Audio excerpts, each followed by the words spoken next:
عوام ہے اس وقت وہ مہنگائی کے، بے روزگاری کے اور اسٹریٹ کرائم کے، ان تمام چیزوں کے بوجھ تلے دبی ہے۔ وہیں ایک سوال یہ آتا ہے کہ آپ لوگ حکومت کا حصہ ہیں تو پھر ان چیزوں کو کنٹرول کیوں نہیں کرتے؟ کیا آپ اپنی بات پہنچاتے ہیں، وہاں سے اس طرح رسپانس نہیں آتا؟ ریزن کیا ہے؟ اب میں سمجھتا ہوں کہ ہم تو اپنی بات بھرپور طریقے سے وہاں پہنچاتے ہیں جو ہمیں موقع ملتا ہے، اور ایک ایسا ٹرائنگل ہے جو کمپلیٹ نہیں ہے نا۔ دیکھیں یہاں پر ہے، یہ ہے پی ایم ایل این جس سے ہم بھی جڑے ہوئے، اور پیپلز پارٹی بھی، یہ پیپلز پارٹی اور یہ ایم کیو، لیکن ان کے درمیان یا صوبے میں کوئی ایکویشن نہیں ہے۔ اس معاہدے کے باوجود جو کہ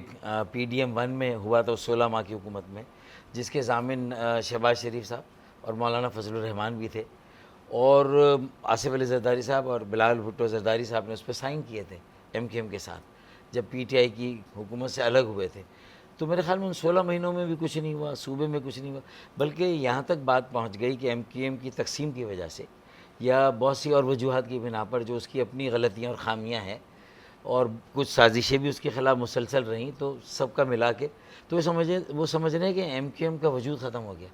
لیکن ایم کیو ایم کو کسی نے اس طرح سے ریپلیس بھی تو نہیں کیا نا شہری، یا تو ایک ریپلیس ہو گئی ہوتی اور کوئی اور جماعت آگے بھرپور طریقے سے شہری سندھ کی نمائندگی کرتی، اور دہی سندھ سے اکثریت لینے والی جو بھی صوبائی حکومت ہے، کوئی قائم علی شاہ ہے، پھر مراد علی شاہ ہے، پھر کوئی اور شاہ آ جائیں کوئی بھی گے، ریپلیسمنٹ ہو جاتی۔ ہاں، لیکن وہ ان کے سامنے کوئی اور جماعت بھی تو ایسی نہیں۔ دیکھیں نا، اگر جماعت اسلامی واقعی میں اگر ایم کیو ایم کو ریپلیس کرنے ہے، اور ایم کیو ایم نے تو موقع بھی دے دیا تھا کہ بھائی بلدیاتی الیکشن میں ہم نے حصہ نہیں لیا، جماعت اسلامی وہاں پر نمبر 2 ہے،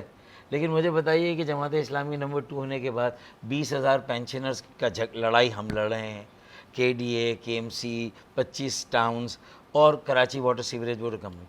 ان کے 2017-18 سے ان کے واجبات کمیوٹیشن اور گریجویٹی نہیں ملی، اور ان میں 20,000 میں 2,500 تو ایسے کہ جن کو مانا ہی نہیں جا رہا کہ یہ ریٹائر ہوئے ہیں، اور ان کے پینشن بھی نہیں دی جا رہی۔ پہلے تو یہ کہ پینشن ہر ماہ ملتی ہے، لیکن دیکھیے کسی کی بیٹی کی شادی، کسی کے بیٹے کی شادی، کسی کو اپنے گھر کی قسطیں دینی، کسی نے کوئی منصوبہ بندی کی کہ میری تنخواہ سے پیسے کٹ رہے ہیں، وہی پیسے اگر جب میں ریٹائر ہوں گا مجھے نہ ملے تو اس سے بڑا میرے لیے صدمہ کیا ہوگا۔